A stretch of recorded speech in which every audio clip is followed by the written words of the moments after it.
Hello all and welcome. I'm in my Spiral Bible and my printables today are from CAROLYNS Musings, and I will put both of those links below in the description box.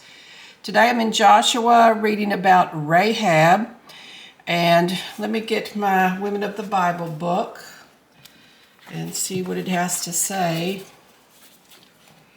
Her name means storm, arrogance, broad, or spacious. That's interesting. Her character, Rahab, was both clever and wise.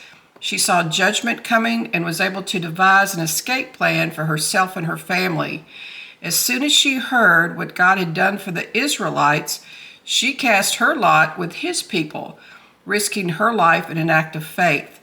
Her sorrow was to see her own people destroyed and her city demolished. Her joy that God had given her, she was an adulterer or idolater and prostitute.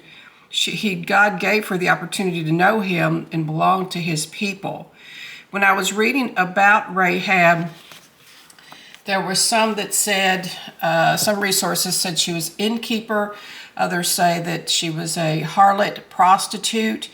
But I also read that in that day, sometimes inns served as both an inn and a brothel. So either way, she helped out.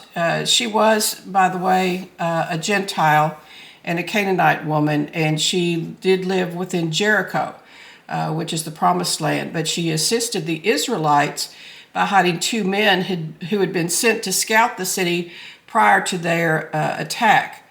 So, in fact, in the New Testament, she is lauded both as an example of a saint who lived by faith and as someone considered righteous for her works. The author intended that she did not actually contribute in conquering the city, but rather saved herself and her family from death by the Israelites.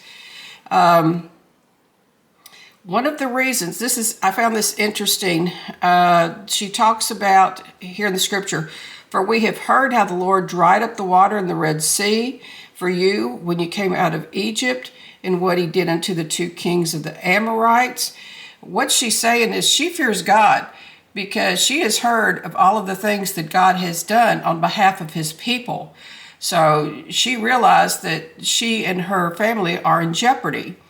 So she said, if I hide you here, will you save myself and my family?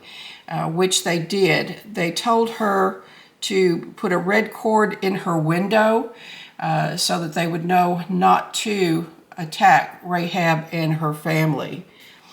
So, yeah, I found that very interesting, the fact that here she was, a non-believer, but yet she believed in the stories she heard about the power of our God.